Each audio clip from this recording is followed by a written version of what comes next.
Hi guys, in this video I provide you the comparison of Xiaomi Redmi Watch 3 Active versus Xiaomi Redmi Watch 5 Active. First talk about water resistant. Yes, is available on all two devices.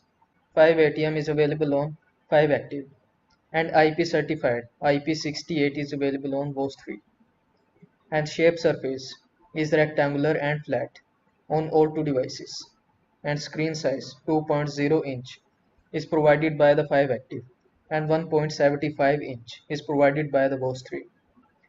Capacity type 470 mAh provided by the 5 Active and 289 mAh provided by the Watch 3. Now talk about the model.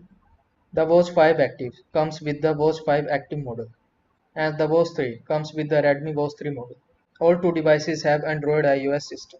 Let's talk about weight. 42 grams is available on all two devices and body material is metal is available on all two devices. Strap material silicone is available on all two devices. So I hope this video was helpful to you. Make sure to like this video and subscribe to my channel for more this type of content. I see you in the next video. Thanks for watching.